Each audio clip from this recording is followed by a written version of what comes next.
Join us at Pole Pole, where Dorcas Utkovic shows us a new perspective of what the African community is doing now.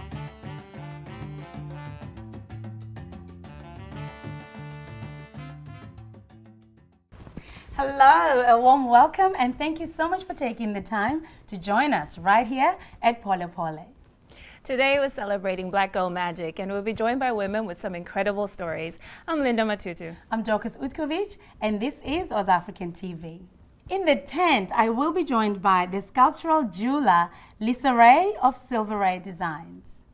The founder of the Embrace Your Physique movement, Zarah Garbrah, will also be joining us to tell us her story.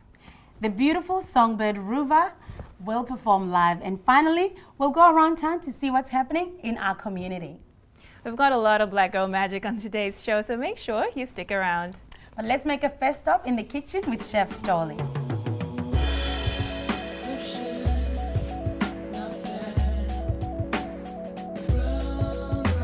Hey there, Chef Stoli. Hi. Hey, what are you making for us today? Well, today I want to make a Ethiopian red chicken stew, also known as dodo wat. Yeah. So it's really nice, a little bit spicy and really heartwarming for the winter. Oh, and you know you can never go wrong with chicken, yeah? No, you can't. Now, if you'd like to cook with us, make sure you jump on our website and you can find the recipe there. And also, don't forget to share your thoughts about today's episode on social media by using the hashtag OzAfricanTV, hashtag OzAfrica, and hashtag A New Perspective. All right, Chef Stoli, I'm going to leave you to it then. Yep, plenty to do. All right. Right now, we'll cross over to the tent where Dorcas is with our first guest.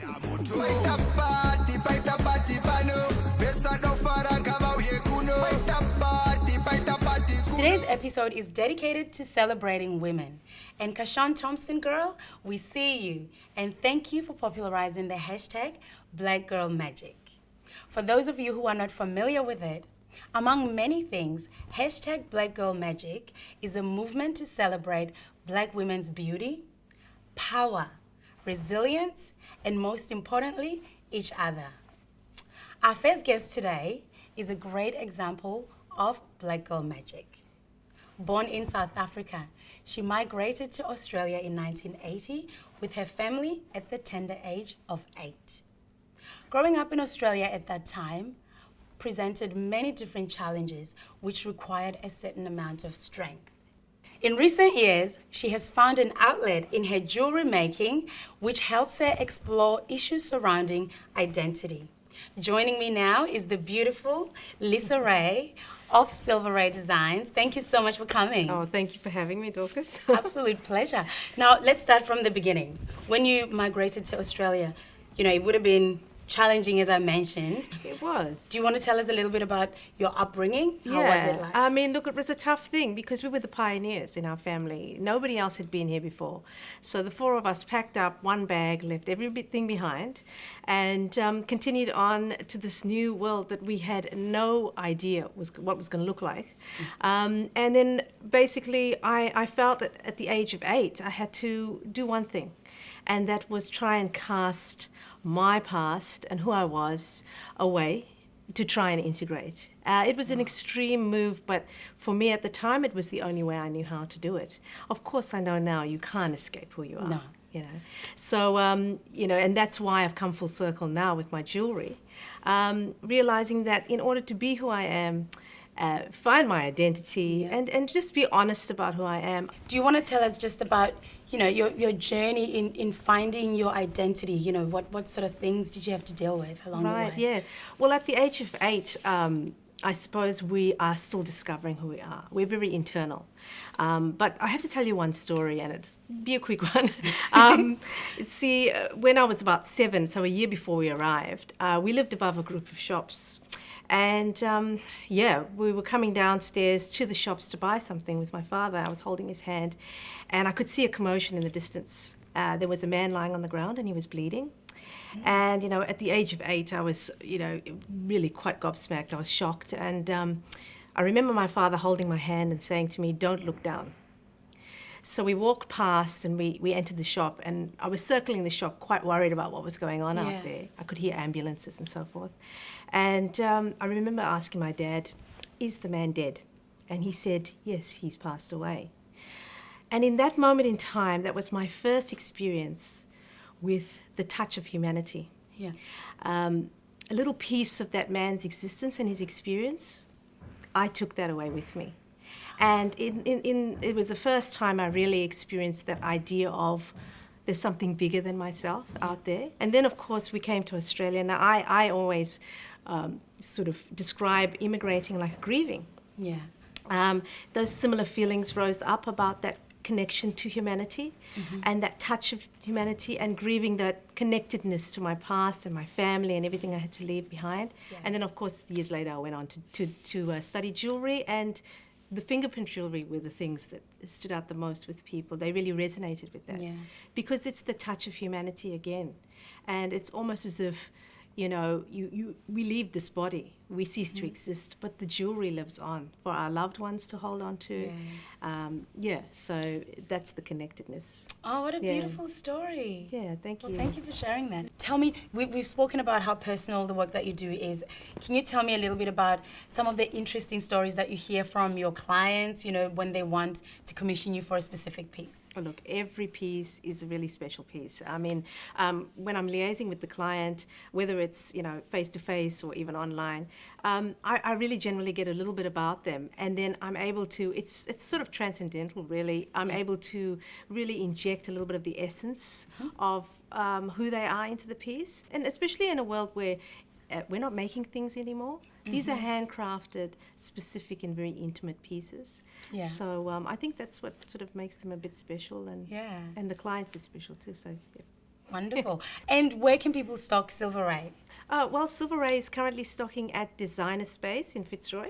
And of course, I have a website, silvaraijewellery.com. My Instagram feed, I get a lot of interest, and people can DM me on Instagram and talk to me about what they like specifically, or even commission me to do some work for them. So yeah, it's out there. You can get it. It's available. Yeah. Right? What's in the future for you? What other stuff are you working on? Well, I mean, I'm really excited because it's just the beginning for me. I really want to do an upcoming exhibition. So I'm asking people to send in their fingerprints. All you've got to do is dab your fingerprint or your thumbprint in a bit of black ink. Just dab it a bit and take a screenshot of it and send it to me. Email it to me or DM me. And I'm going to be compiling these pieces to make these contemporary pieces of jewellery, and in the form of a fashion show exhibition. So yeah, that's be a part of exciting. it. Yeah, you can remain anonymous, or you can tell me a story, and I can incorporate that idea into the pieces as well. So thank you so much for stopping by and sharing your beautiful story with us. Thank you for having me, Dorcas. And you look amazing in my jewellery. I know, right? Do you see it? Do you see it? Thank you once again. Pleasure. To learn more about all our guests and everything that's happening on the show, visit our website and our social media pages. But for now, let's go and join Lynda with our next guest.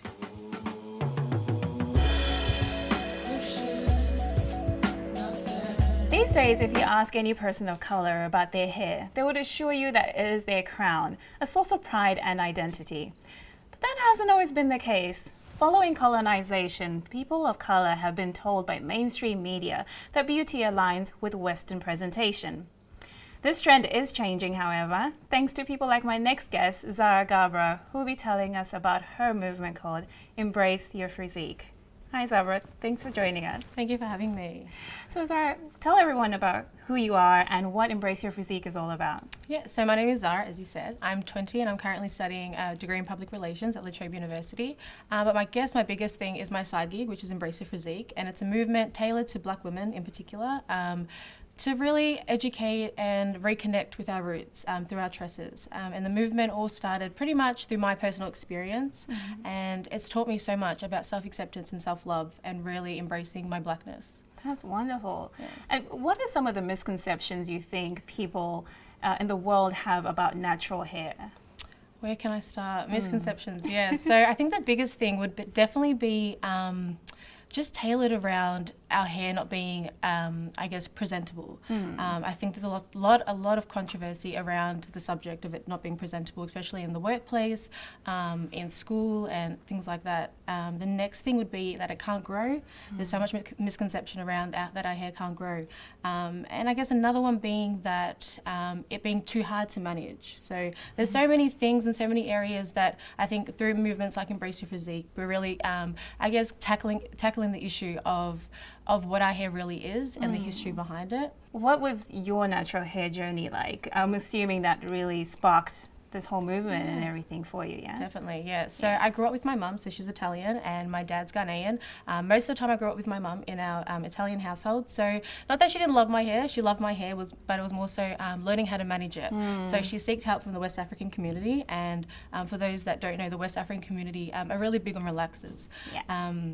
So yeah, she sought help, and everyone told her, relax her hair, it's going to make it so much easier. And it did for a short amount of time before it started to break off. I'll be sleeping at night and there'll be like pieces of hair on my pillowcase and things like that. And then it got to a point where I was ironically at the hair salon getting my last relaxer. Yeah. And I was sitting there and I turned to the left of me and there were a pile of Miss Africa Victoria pamphlets. And my mum thought it'd be a good idea to enter the pageants and reconnect with my Ghanaian community and my heritage. And through that, I guess, I started to notice a lot of curly hair, a lot of natural hair.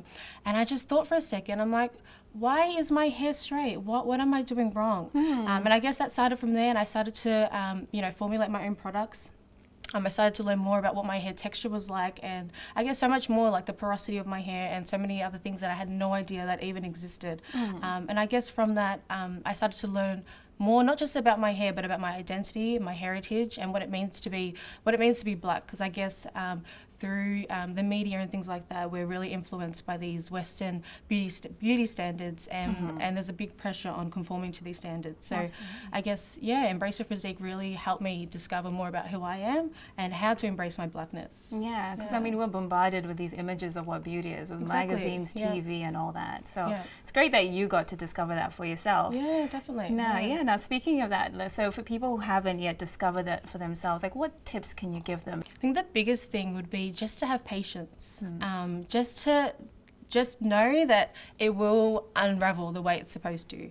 The next would be don't have expectations. I know for me, I remember bumping into a girl who was half Italian, half Ghanaian, so I made the correlation that her hair was really long, like past her bra length, and it was really, really, really loose curls. Yeah. And through my whole experience, I was like, my hair's gonna come out like that, and then suddenly my hair was defying gravity. I was like, Mom, why is my hair growing up? And then through that experience, I just learned to not have expectations and just to go with it. And that's a big thing that I tell people as well, just to embrace what the journey is and let it, whether you're going to have hair that goes up, 4B, 4C, you're beautiful either way, so love it.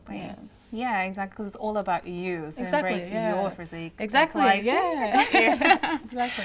All right, so what's your vision for Embrace Your Physique? What are you looking for it to be in the future? Yeah, I guess the biggest thing would be to just continue to build an empire. I guess the biggest thing would be educating people on what their hair is, the history behind it, how to break these beauty standards continuously, and I guess for people like myself who are biracial to also understand the privilege that you have in society, so the whole thing with colorism, that's a big thing that I'm also, I'm very set on, is building, educating people about colorism.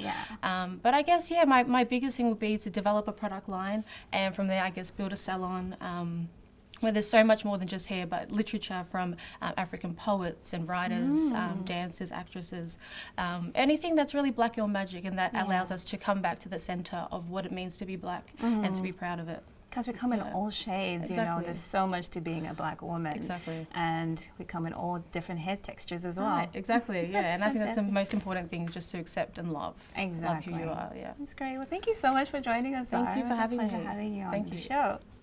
Later on, we'll be joined by Ruva, who's going to be performing a song for us. But right now, let's check in with Chef Stoli in the kitchen. Like you felt the ceiling, felt the ceiling pushing down it, Chef Stoli, I see something is bubbling in the pot. Do you want to tell us what you've done so far? So we've just sauteed the onions and garlic off, added the bit of spice, and now we've just got the chicken stewing away. So it's just a matter of time now. Well, we can wait for that. It looks delicious. I look forward to it.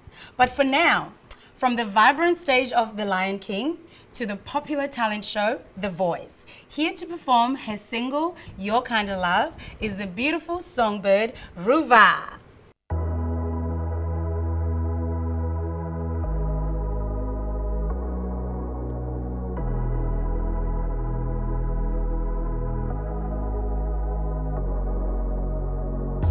Hey now, listen, I'm a little bit confused.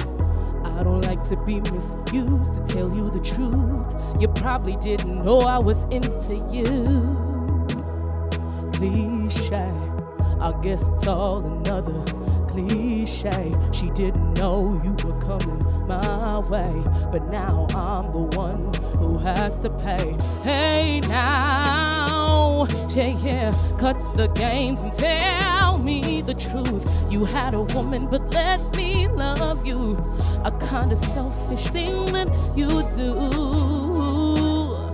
My way, I wish that y'all could see it. My way, back turned, and I'm the one to blame. Who came first, it doesn't matter, it's all the same. Your love holds me down, but won't let me in. And your love is a game, only fun when you win. I can't try to deny the situation that I'm in. It's clear to see I gotta run. I can't survive on your kind of love. I gotta run. I can't survive on your kind of love. Your kind of love, love, love. Tell me, do you feel a pain so bad you just don't wanna believe it? I can hear it, feel it, calling my name. Now she's calling, crying to me, asking what you did with me. Swore on my life I don't agree, and that ain't easy. Cliche, I guess it's all another cliche. She didn't know you were coming my way, but now I'm the one who has to pay. Now I'm the one who has to pay. Whoa. Your love holds me down, but won't let me in. And your love is a game, only fun when you win. I can't try to deny the situation that I'm in. It's clear to see I gotta run. I can't survive on your kind of love. I gotta run. I can't survive on your kind of love. Your kind of love, love, love.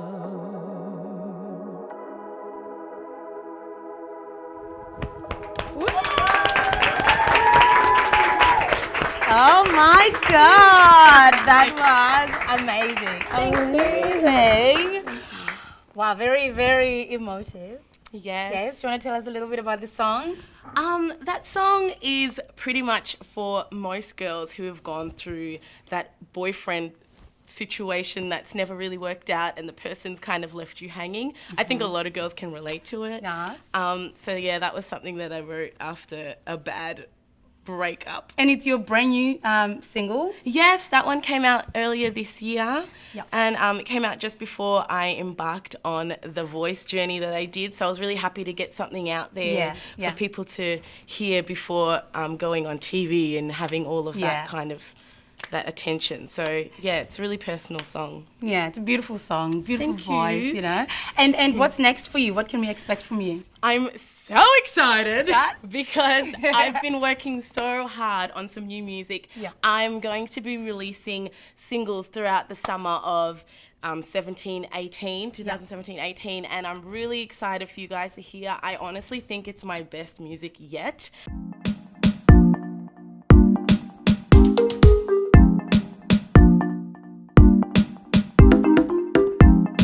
And where can people buy your work? Like, you know, Yeah, music that so exists now? all of my music is available on iTunes, Spotify and Google Play. I also have a website, rivermusic.com, where you can check out my pics and my music there, so hopefully you check it out. Yes. Please do. She's amazing. Thank you so much for coming. It was Thanks lovely. for having me. It's a pleasure. And now we are going to enjoy ourselves right here, but you can go and see what's happening around Melbourne City.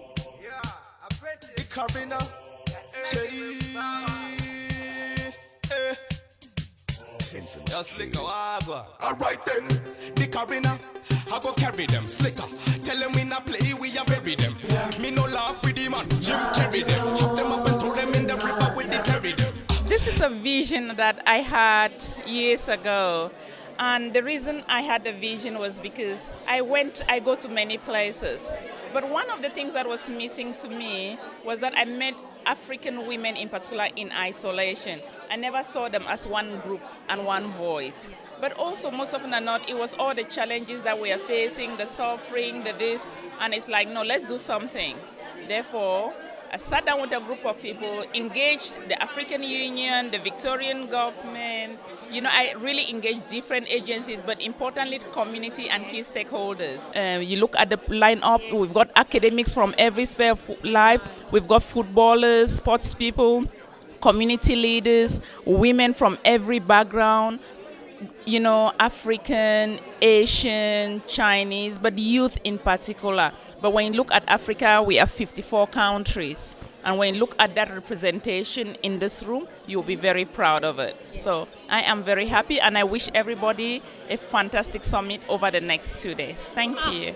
There's no real platform for African women to be viewed in professional spaces, in academic spaces, as entrepreneurs in business spaces. And we really wanted to, I guess a lot of us, all the other committee members, we attached to the idea that really there needs to be better representation, because those spaces are there, they exist. Very fortunate to be part of the presenting panel, and I'll be talking mainly about youth and leadership.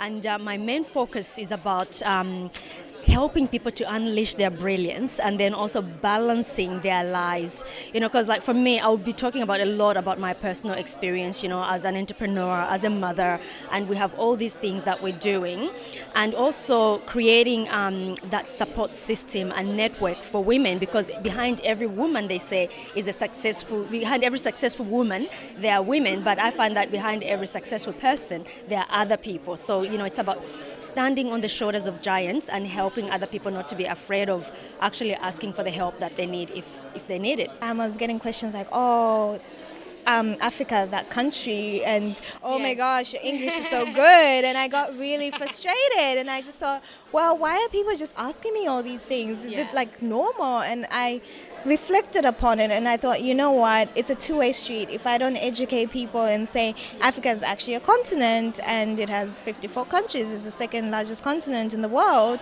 then people don't know what the truth is. They're just going to be narrow-minded or ignorant, and whose fault's that? So I thought, why not start an organization that helps people and teaches people and educates everyone? And this organization is called A Look into African Society at La Trobe University.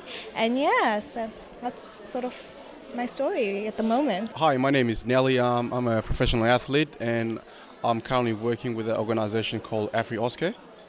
And what I do there is sort of, you know, I do a lot of mentoring with these with troubled youth, and, you know, trying to, you know, guide them into the right pathway of being successful. You know, myself, you know, growing up, you know, as a young person, you know, I've gone through a lot of hardships, and I've tried to use that as a tool or as a method for to pass on to these guys. Say, look, you know, just trying to stay out of trouble. Just, you know, aim high.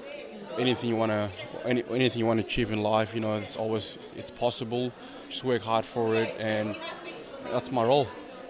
My name is Amir. My involvement was this purely because I know that it's important for us to have an understanding of what's happening with our sisters, the African culture. I know it's more about the empowering females, but I feel like for us as young males, it's important for us to have an understanding, not just to listen, but to understand, so we can make a change and help us to better our community. So I really felt like I wanted to get involved with what's going on here because I knew that it can make a massive difference, and this is just the beginning.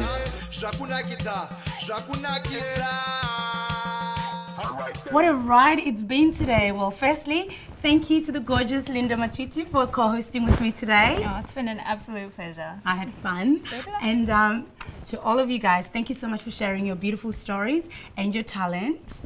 Thank you. Pleasure. I look forward to having you again some other time. And Chef Stoli, thank you for this food in front of us. Not a problem. As usual. Yeah.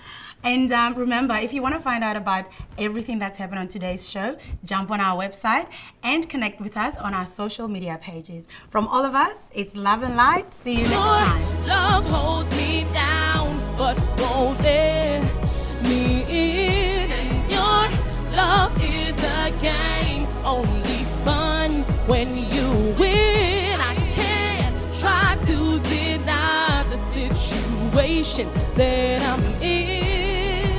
It's clear to see I gotta run, I can't survive on your kind of love.